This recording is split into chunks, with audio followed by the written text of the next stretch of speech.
People think betrayal arrives like a bomb, a hurricane sweeping away everything you love, but sometimes it is bone-chillingly quiet. It sounds exactly like a new key turning in the lock of your own front door. I drove 3 hours to surprise my husband at the company we built, only for the security guard to look at me and say his wife was already upstairs. I did not scream. I just smiled and started sharpening my knives. Hello, everyone, and welcome back to Zoe Revenge Stories. Unfortunately, YouTube has completely disabled our channel's monetization, leaving us without a budget to keep operating. If you enjoy today's story, please consider supporting us with just $1 so we can pay our hardworking team to survive and keep creating these stories for you.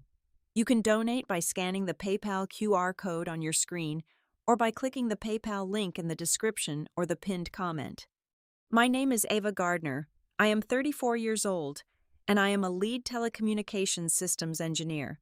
For the past 6 months, my entire reality had been confined to a freezing, desolate research station situated on a jagged cliff edge in the middle of nowhere in Iceland. I spent my days surrounded by humming servers, miles of fiber optic cables, and howling blizzards that rattled the steel walls of our compound, completely isolating our team from the rest of civilization. The project was grueling, the physical toll immense, but I pushed through the exhaustion every single day because of one singular thought, Liam, my husband. Working double shifts, I managed to finish the critical infrastructure rollout a full 2 months ahead of our projected schedule. I did not call him to share the good news. I did not send an email or a text message. I wanted the look on his face to be entirely genuine when I walked through the door of our office. Tucked safely inside my leather briefcase was the ultimate prize, the massive government network design contract we had spent the last 3 years of our lives dreaming about. It was the golden ticket that would finally take our company from a promising, scrappy startup to an untouchable industry titan. Standing on the bustling sidewalk in downtown Boston, I tilted my head back to take in the towering glass skyscraper of Nexus Vanguard Technologies. The morning sun reflected off the pristine windows, blinding me for a brief second. A wave of profound, overwhelming pride washed over me.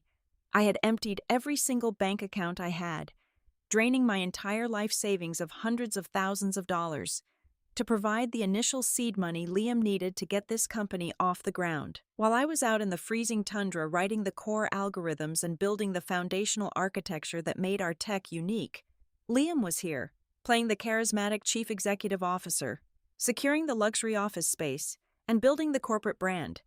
We were the perfect team, balancing each other perfectly, or so I thought. I walked through the heavy revolving doors, my heavy winter boots clicking loudly against the polished marble floor. The lobby smelled of rich espresso, expensive cologne, and corporate success. It was a completely different universe from the sterile, ozone-scented air of my server rooms in Iceland.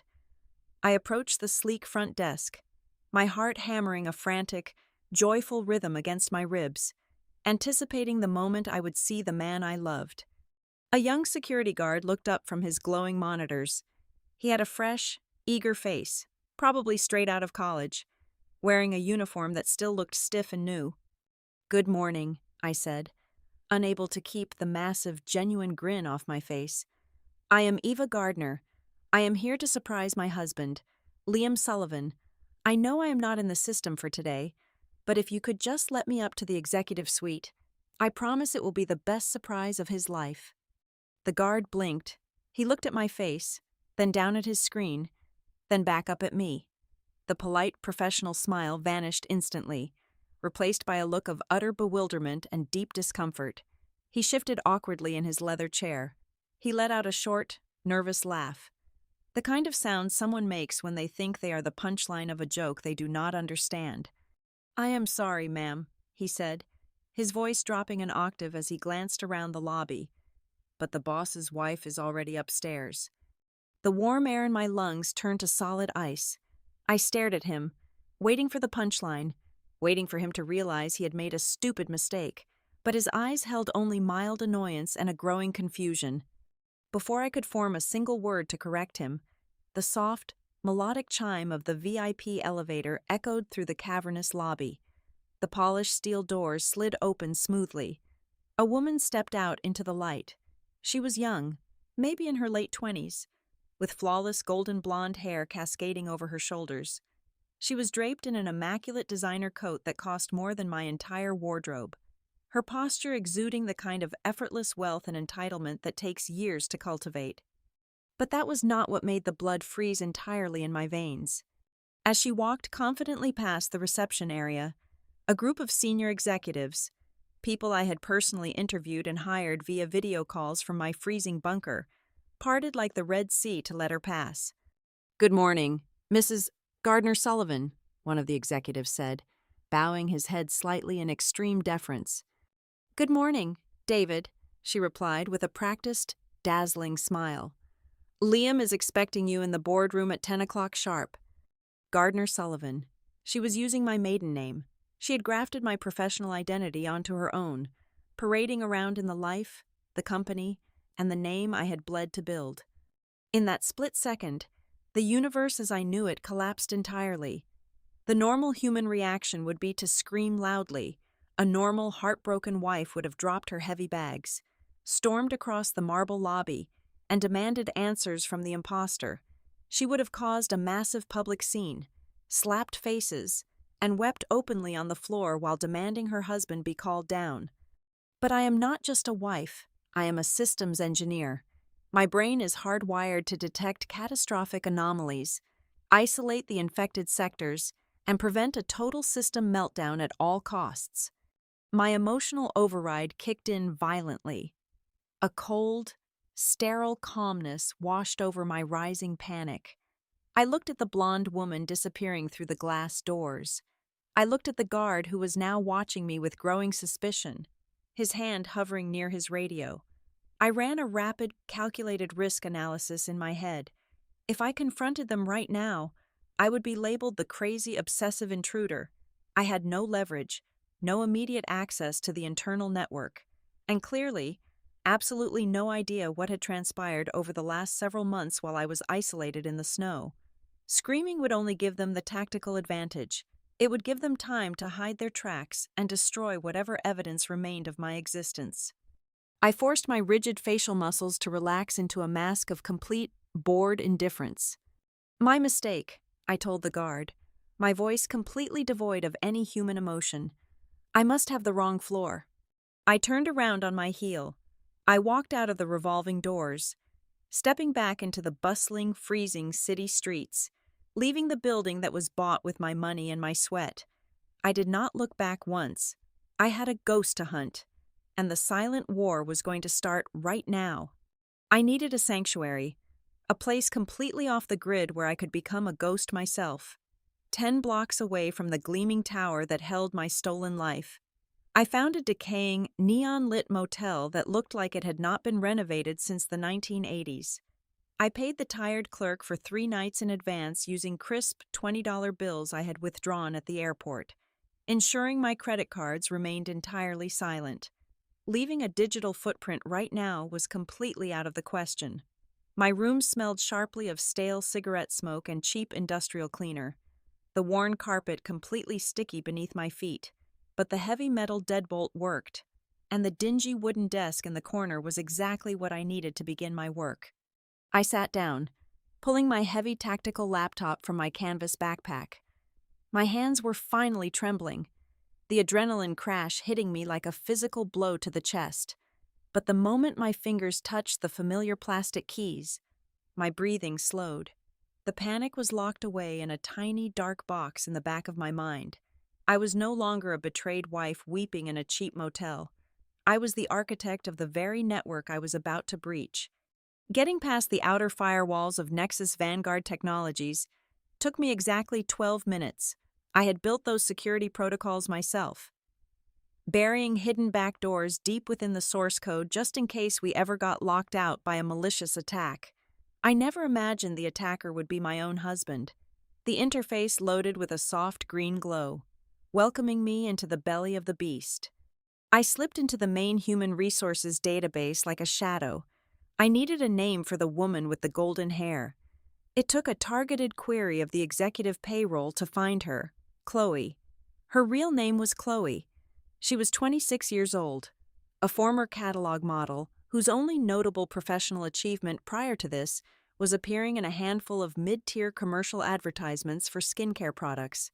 Yet, looking at the internal corporate structure, my stomach violently lurched. According to the official company directory, Chloe was not just Liam's new wife. The system designated her as the Chief Technology Officer. The internal profile picture displayed her smiling radiantly, and the biography beneath it was an exact, word-for-word copy of my own resume. It claimed she held my advanced degrees, that she spent 5 grueling years coding the proprietary neural network architecture, and that she was the visionary technical genius who made our flagship product possible. It was not merely a cheap affair. Liam had not simply replaced me in his bed. He had surgically removed me from my own life and grafted this woman into my empty space.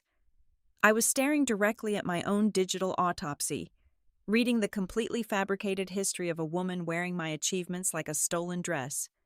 My fingers flew across the keyboard, tearing through the public corporate filings and legal documents stored on the central server. The deeper I dug into the encrypted folders, the colder my blood became. During my 4th month in Iceland, an unprecedented, massive blizzard had knocked out our satellite communications array. I was completely unreachable for 42 agonizing days. It was during that precise window of absolute silence that Liam executed his masterpiece.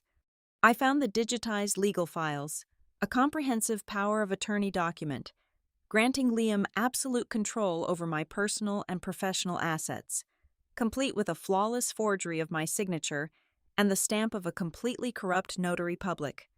Armed with that single piece of fraudulent paper, he had moved rapidly. He secured a quiet, uncontested divorce in a remote jurisdiction, claiming absolute abandonment and citing my total lack of communication as proof. But the divorce was just the preliminary step in his grand design. The real prize was the intellectual property. I opened the patent registry files, my eyes scanning the heavily redacted legal jargon, every single algorithm I had ever written, every unique network protocol, every piece of proprietary code that gave Nexus Vanguard its multi-million-dollar valuation had been legally transferred. They were no longer under the name Eva Gardner. They were entirely owned by Chloe Gardner Sullivan. He had legally robbed me of my life's work while I was freezing in the dark, writing code to build his empire. Night fell over Boston, casting long, menacing shadows across my dingy motel room walls. The harsh blue light of the laptop screen illuminated the absolute ruin of my past 10 years. I closed the computer. I grabbed my keys. I needed to see it with my own eyes to make sure I was not simply trapped in a hyper-realistic nightmare. I drove my rental car into the wealthy, manicured suburbs where our sprawling, custom-built mansion sat. I parked halfway down the block, completely hidden in the dense shadows of a massive oak tree. The lights inside the house were warm and inviting, glowing brightly against the dark night sky. Through the large bay windows, I saw her. Chloe was standing in the front garden, holding a silver watering can. She was casually watering the rare orchids I had imported and painstakingly nurtured from seeds. She laughed at something Liam said from the porch, tossing her golden hair back. He walked up behind her, wrapping his arms around her waist, kissing her neck tenderly. "You are amazing," he murmured, his voice carrying faintly through the quiet evening air. It was the exact same way he used to greet me when I came home from a long shift. A sickening wave of pure disgust rose in my throat, hot and sharp, but as I sat there in the dark, gripping the steering wheel until my knuckles turned completely white, the disgust evaporated. It was replaced by a profound, terrifying, and absolute silence in my soul. There were no tears left to cry. There was only the cold, hard mathematics of retribution. Liam thought he had successfully deleted me. He thought he could steal my genius, my fortune, and my future to play king with a plastic queen. I sat in the darkness, watching them play house, and I made a quiet, unbreakable vow. I was not going to simply sue him or try to reclaim my stolen patents. Taking back what was mine was nowhere near enough. I was going to dismantle his reality piece by piece. I was going to let him climb to the very peak of the mountain he built on my back. And then, I was going to push him off and watch him lose absolutely everything he desperately desired. I needed firepower, not the kind that shoots bullets, but the kind that shreds ironclad legal structures and vaporizes corporate shields. I walked to a rundown convenience store 3 blocks away from my motel, purchased a prepaid mobile phone using cash, and dialed a number I had memorized exactly 7 years ago. Victor Vance was a corporate apex predator. He was a ruthless financial attorney who specialized in tearing apart offshore shell companies and destroying untouchable white-collar criminals. 7 years ago, his entire prestigious law firm was paralyzed by a massive, highly sophisticated ransomware attack. While his internal technology department panicked and prepared to pay a massive ransom, I had quietly reverse-engineered the encryption key over a single weekend, saving his firm from absolute financial ruin. He told me then that if I ever needed a favor, no matter how impossible or dangerous, I only had to make one phone call. I made the call. He answered on the second ring. "Victor," I said, my voice cutting through the static, barely above a whisper. "I need you to pull every financial filing, every hidden ledger, every tax return, and every court transcript associated with Liam Sullivan and Nexus Vanguard Technologies, and I need it done immediately." Within 24 hours, I was sitting across from Victor in his heavily fortified, soundproofed corner office overlooking the dark waters of the harbor. Spread across his massive mahogany desk were thousands of pages of printed financial statements, wire transfer logs, and encrypted banking records his investigative team had unearthed from the deepest, darkest corners of the corporate registry. "Ava," Victor said heavily, his sharp gray eyes scanning my face with grave concern, "what I am looking at here on this desk is not just standard corporate theft. This is a highly coordinated, multinational criminal enterprise. Your husband did not just forge a divorce decree to marry his young mistress. He needed you legally dead on paper to create the perfect federal patsy." Victor tapped a heavy gold pen against a towering stack of offshore banking records.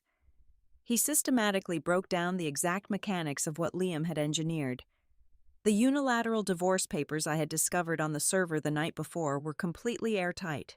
Liam had pushed them through a highly corrupt county judge who did not ask any questions, relying on meticulously forged signatures and fabricated sworn affidavits stating I had abandoned the country permanently. But the divorce was merely a smokescreen. The real horror was the money. While I was isolated in the freezing cold of Iceland, completely cut off from the world, Liam had opened the company up to a massive, aggressive round of private investment funding, but these were not legitimate venture capitalists from Silicon Valley. The money flowing into our company was incredibly dark. We were looking at tens of millions of dollars funneled rapidly through anonymous offshore entities, funds heavily tied to illicit operations, illegal gambling syndicates, and shadowy international organizations. "Chloe is not just the new wife," Victor explained, sliding a dense corporate charter across the polished wood of the desk. "She is the primary signatory on all these specific dummy corporations. She is the official bag handler. She is the launderer. But criminals do not just hand over that kind of cash without a solid cover story. They needed a legitimate, groundbreaking technology to justify this sudden, massive influx of capital to the federal bank regulators. They needed the Ava Gardner algorithm. You were the golden goose that made the dirty money look completely legitimate." My mind raced, assembling the complex pieces of the puzzle at lightning speed. Liam had legally transferred the patents to Chloe using my stolen name, making her the brilliant engineer on paper. Then, they used that fake prestige to wash millions of dollars of dirty money in broad daylight. "What is his ultimate endgame?" I asked, my voice completely steady despite the sheer, crushing magnitude of the betrayal. Victor pulled up a highly confidential term sheet on his large desktop monitor. "This is the endgame. At the end of this current month, Liam is preparing to sign a definitive, irrevocable merger agreement with a global tech conglomerate. The buyout is valued at $85 million in pure, untraceable corporate cash. If that deal closed, Liam and Chloe would take the $85 million of clean money and completely disappear. But Victor pointed to the liability clauses buried deep in the original corporate structuring, and my blood turned to ice. When Liam forged my signature on the corporate exit documents, he carefully manipulated the legal terms.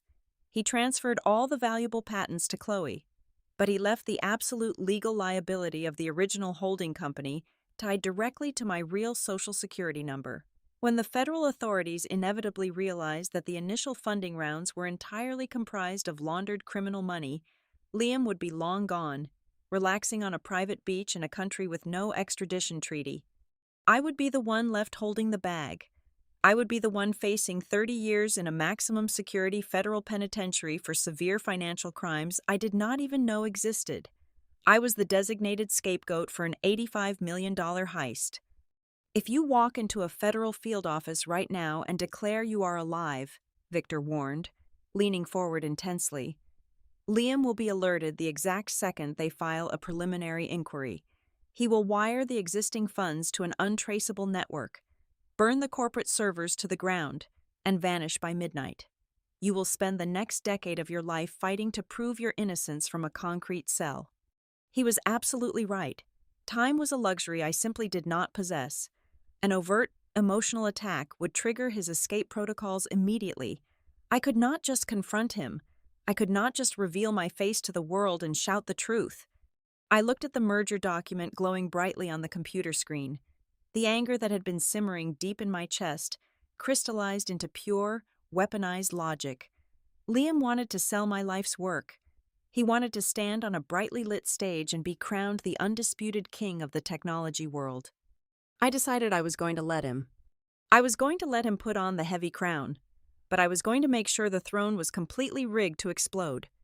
"Victor," I said, a slow, incredibly dangerous smile finally touching the corners of my mouth. "I do not want to stop this merger. I want to actively participate in it. Tell me exactly how we establish a foreign shell company." The transformation from a betrayed spouse into a calculating predator is a strangely quiet process. It requires the complete suppression of basic human empathy, replacing it entirely with the cold, unyielding architecture of a machine. Over the next 14 days, I did not sleep for more than 3 hours a night. Operating entirely from the shadows of Victor's secure conference room, we began weaving a net so intricate and microscopic that my husband would not feel the threads slicing into his flesh until it was entirely too late. Our first tactical maneuver was securing a vantage point within the enemy ranks.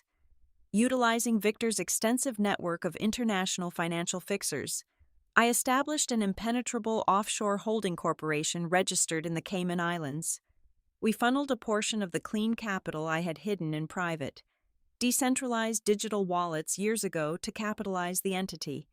Within 72 hours, my newly minted shell company approached the global tech conglomerate handling the acquisition.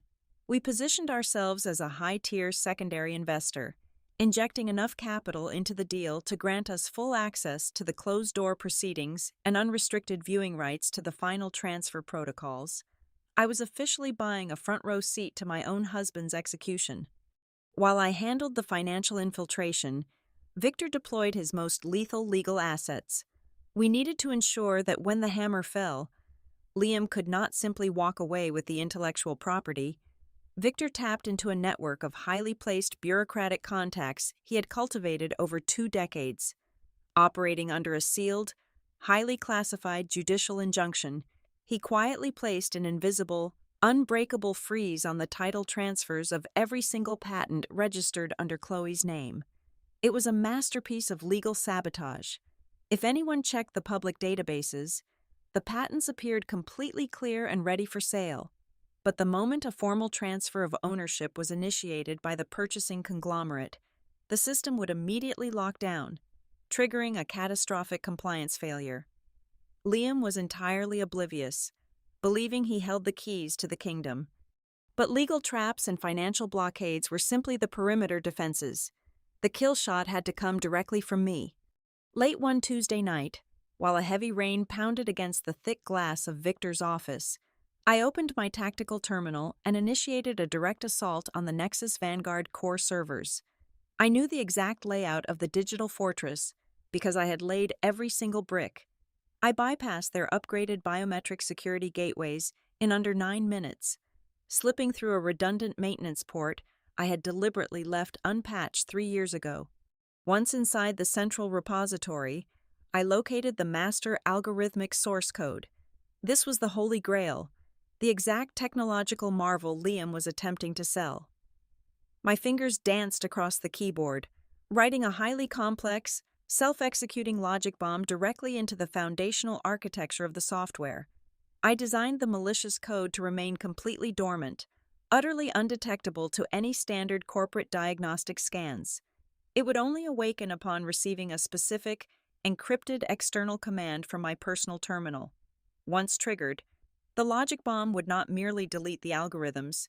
It was designed to recursively rewrite the entire database, turning millions of lines of elegant, multi-million-dollar code into absolute, unrecoverable digital garbage within 5 seconds. I was turning his golden goose into dust.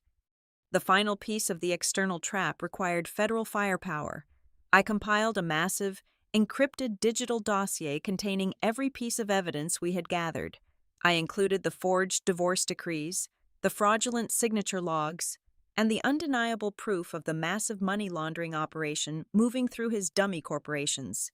Using an anonymized, heavily routed connection, I transmitted the entire package directly to the Severe Financial Crimes Division of the Federal Bureau of Investigation.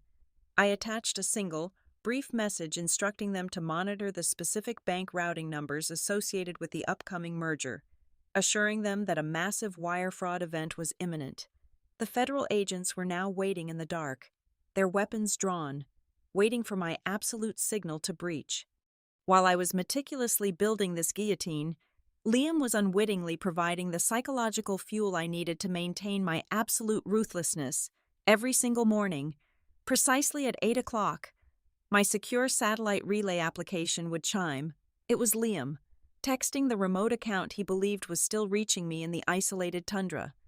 "Good morning, my beautiful wife," he wrote on a Thursday. "I miss you more than words can say. The house is so incredibly empty without you. I cannot wait for you to come home and see the amazing things we are building." I had written a simple automated script to reply to him, generating generic responses like, "Miss you too, working hard, see you soon." Reading his messages, knowing he was typing those affectionate words from the bedroom he was currently sharing with Chloe, watching him effortlessly manage 2 completely separate realities without a single shred of guilt, extinguished whatever tiny, lingering flicker of mercy I might have held. His breathtaking hypocrisy was the final seal on his fate. By the end of the second week, the architecture of his destruction was completely flawless. Every financial trapdoor was greased, the legal restraints were hidden, the digital explosives were planted, and the federal authorities were circling like sharks.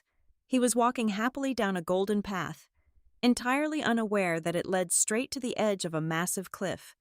All that was left to do was wait for the party to begin. The grand ballroom of the Elysium Hotel in downtown Boston was a cathedral of modern wealth and unchecked ambition. Thousands of perfectly cut crystal droplets cascaded from the massive vaulted ceilings, catching the warm, golden light and scattering it across a sea of tailored tuxedos and designer evening gowns. Waiters in immaculate white coats wove silently through the crowd, carrying silver trays loaded with crystal flutes of imported champagne and delicate hors d'oeuvres. The air was thick with the intoxicating scent of expensive perfumes and the low, confident hum of the city's absolute elite. Politicians, prominent venture capitalists, and eager technology journalists were all packed shoulder to shoulder, desperate to witness the crowning moment of the year. Through the high-definition lenses of the hotel's own security network, I watched the spectacle unfold from the cold, dark interior of an armored black sport utility vehicle parked directly across the street.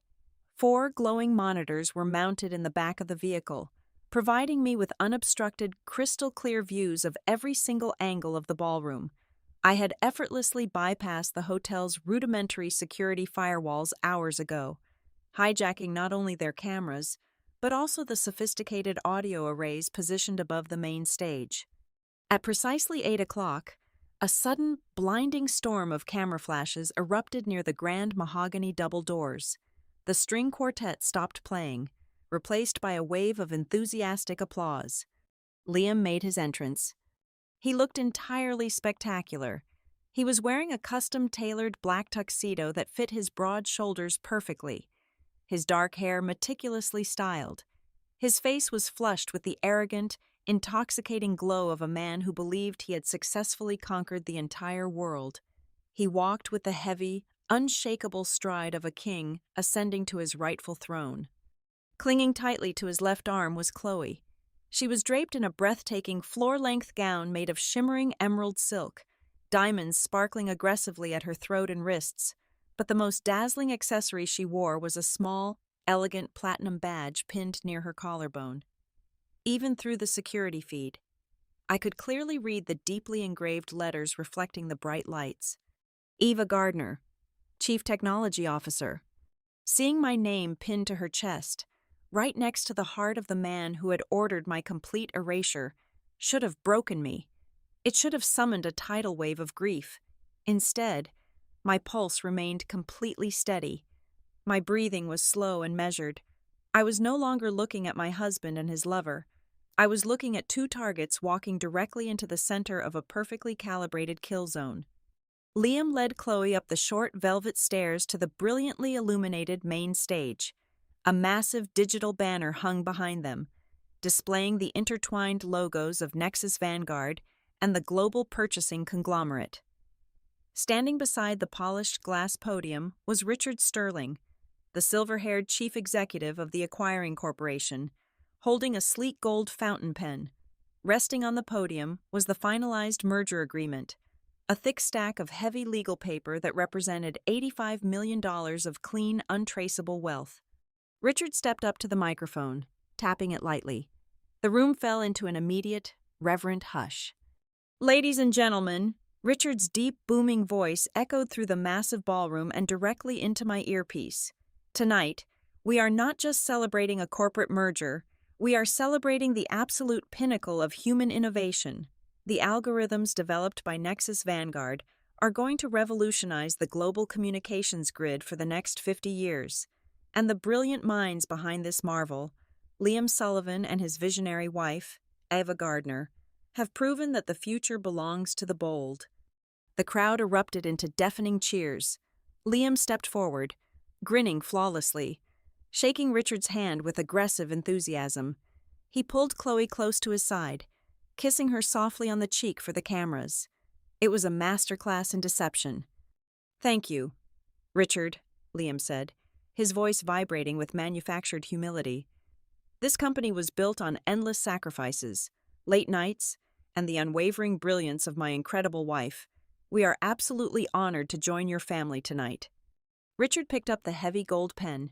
He leaned over the polished glass podium, hovering the expensive nib directly above the thick signature line. A waiter rushed forward, handing Liam and Chloe 2 fresh glasses of champagne. The entire room collectively held its breath, ready to witness the finalization of the ultimate victory. In the cold silence of the sport utility vehicle, I slowly raised my right hand. My index finger hovered directly over the return key of my tactical laptop. Loaded into my outgoing server was a massive, heavily encrypted data packet. The recipient list included the private email addresses and direct mobile numbers of every single board member, investor, legal representative, and journalist currently standing in that ballroom. The packet contained the irrefutable banking ledgers detailing the massive money laundering operation, high-resolution scans of the forged divorce documents, and a side-by-side facial recognition analysis proving the woman on stage was Chloe, an unemployed model, completely legally distinct from the real Eva Gardner. Richard's pen touched the crisp white paper. I pressed the key. The data packet launched into the digital void, traveling through encrypted servers and localized cellular towers at the speed of light. Inside the grand ballroom, the devastation was not announced with an explosion. It began as a completely terrifying, synchronized mechanical whisper. 2 seconds after I pressed the key, a single mobile phone chimed loudly near the front row. Then, 3 more phones buzzed simultaneously. Within 5 seconds, a chaotic, overlapping symphony of digital notifications, message alerts, and vibrating alarms tore through the dead silence of the ballroom. Hundreds of devices were demanding immediate attention, all at the exact same moment. I watched the screens intently. Richard frowned, pausing his pen mid-stroke as his own heavy smartphone buzzed violently against the wooden podium. Several prominent venture capitalists in the front row pulled their phones from their tuxedo pockets. The transition from confusion to absolute horror was beautifully instantaneous. I watched a wealthy hedge fund manager stare at his glowing screen, his mouth falling completely open, his face draining of all color. He looked up, his eyes locking onto Liam with an expression of pure, unadulterated disgust. Next to him, a senior technology journalist began furiously swiping through the attached documents, her eyes wide with predatory shock. The polite silence of the room violently shattered. A fierce, low buzz of panicked whispers erupted, rising rapidly into a chaotic roar. People were shoving their screens into each other's faces, pointing aggressively at the stage, stepping backward away from the podium as if Liam had suddenly caught a highly infectious disease. On the main stage, Liam's flawless, arrogant smile began to fracture. He lowered his champagne flute, his eyes darting frantically across the furious, panicked faces of the crowd. He looked at Richard, silently pleading for an explanation. Richard slowly picked up his phone. He opened the encrypted dossier. I watched the chief executive's face turn completely hard, his jaw clenching so tightly I thought his teeth might shatter. He dropped the heavy gold pen onto the glass podium with a sharp, terrifying clatter. Liam opened his mouth to speak, to try and regain control of the crumbling illusion, but no words came out. He was completely paralyzed. The crown he was reaching for was rapidly melting into molten lead, and the entire world was watching it burn his hands to the bone. The chaos inside the ballroom was no longer just a murmur. It was a deafening roar of outrage and panic. Investors were screaming at each other, their faces twisted in confusion and anger. From the security feed in my vehicle, I saw Richard Sterling take a definitive step away from the podium, his face a mask of absolute fury. It was time. I closed the laptop, stepped out of the heavy armored vehicle, and let the cold night air hit my face. I adjusted the lapels of my impeccably tailored, razor-sharp black suit. Victor stood waiting on the sidewalk, accompanied by 12 federal agents wearing dark tactical windbreakers with the letters of the Federal Bureau of Investigation printed boldly in bright yellow across their backs. We moved as a single, unstoppable unit toward the grand entrance of the Elysium Hotel. When the massive mahogany double doors of the ballroom burst open, the sheer force of our entry sent a shockwave through the room. The screaming and shouting died instantly, replaced by a suffocating, terrifying silence. The crowd of elite politicians, wealthy investors, and hungry journalists parted violently, scrambling out of our way as if we were a raging fire sweeping through dry brush. I walked straight down the center aisle. The only sound in the cavernous room was the sharp, rhythmic clicking of my heels against the polished marble floor. I kept my eyes locked entirely on the main stage. Liam stood frozen behind the podium. All the arrogant color had completely drained from his face, leaving him looking like a terrified, hollow ghost. His hands were shaking so violently that the crystal champagne flute slipped from his fingers. It hit the floor, shattering into hundreds of tiny pieces that scattered across the stage. Beside him, Chloe let out a sharp gasp, stumbling backward until her spine hit the digital banner. She looked wildly at the approaching federal agents, her eyes wide with the primal fear of a trapped animal realizing the trap had just snapped shut. I did not rush. I walked up the short velvet stairs with absolute, deliberate precision. I stepped directly in front of the glass podium, forcing Liam to physically recoil from me. I reached out and firmly grasped the microphone. I looked out at the sea of terrified, captivated faces, the flashing lights of the press cameras reflecting in my eyes. "Ladies and gentlemen," I said, my voice completely steady, echoing with cold authority through the massive speakers. My name is Eva Gardner. I am the sole architect of the proprietary network architecture you have been admiring tonight. The woman cowering on this stage is a fraud, wearing my name to help this man launder millions of dollars of illicit funds. And as for the revolutionary algorithm you were preparing to purchase for $85 million, I paused, turning my head slightly to look directly into Liam's horrified eyes. I just permanently wiped it from the master servers with a single keystroke.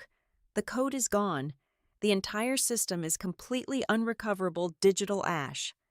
The ballroom erupted into sheer pandemonium. The press corps surged forward, shouting frantic questions. Richard Sterling did not hesitate for a single fraction of a second. He grabbed the thick, multi-million-dollar merger agreement off the podium, violently ripped it completely in half, and threw the shredded pieces directly at Liam's chest before storming off the stage. The lead federal agent stepped forward, pulling a pair of heavy steel handcuffs from his tactical belt. He grabbed Liam by the shoulder, spinning him around and slamming his hands behind his back. "Liam Sullivan," the agent barked, his voice cutting through the noise. "You are under arrest for severe wire fraud, massive corporate money laundering, and the creation of fraudulent federal documents. You have the right to remain silent."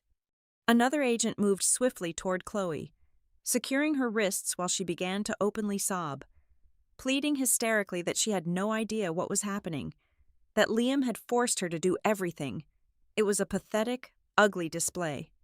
There was no dramatic screaming match from my end. I did not slap Liam. I did not curse at him or demand to know why he destroyed our marriage.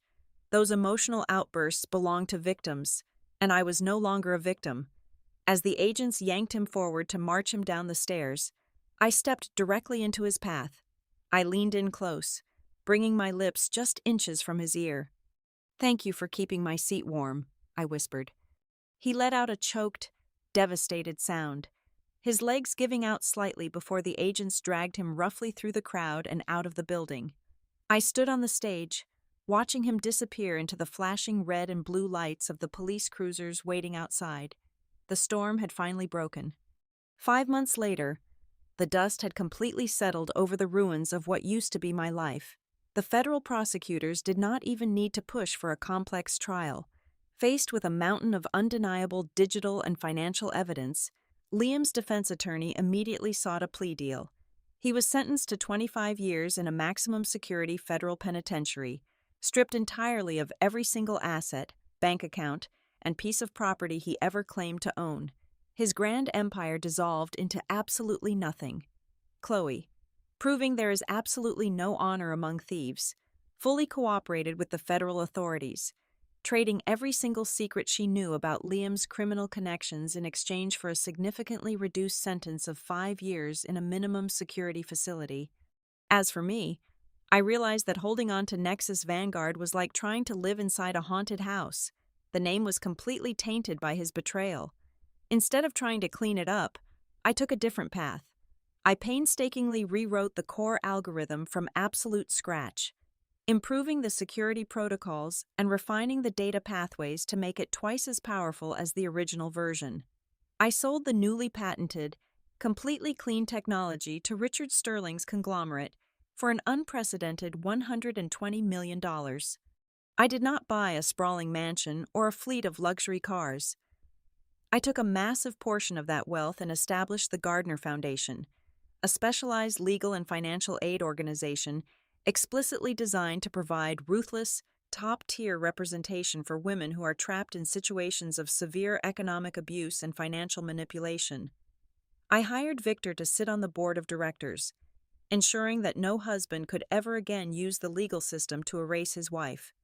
Today, I stand alone on a rugged, wind-swept cliff overlooking the freezing, dark blue expanse of the northern Atlantic Ocean. The biting wind whips my hair across my face, stinging my cheeks, but I do not turn away. For a long time, I thought true peace would only come from seeing Liam destroyed, from watching him lose everything he stole from me, but standing here, listening to the relentless crashing of the massive waves against the ancient stones, I finally understand the truth. Real peace does not come from the destruction of your enemies. It comes from the profound, unshakable realization of your own indestructible capability. It comes from knowing that when someone burns your entire world to the ground, you have the absolute power to stand up, clear the smoking wreckage with your own two bare hands, and build a brand new empire that no one will ever be able to steal. Thank you so much for listening to today's story. I would love to know where you are tuning in from, so please let me know your city or country in the comments below. If you found today's story engaging and want to help our team continue creating these experiences, please consider supporting us with just $1. You can scan the PayPal QR code currently on your screen, or use the PayPal link provided in the video description or the pinned comment to help us pay our dedicated staff so they have the money to feed their families and keep bringing you more amazing stories. Thank you again, and have a wonderful day.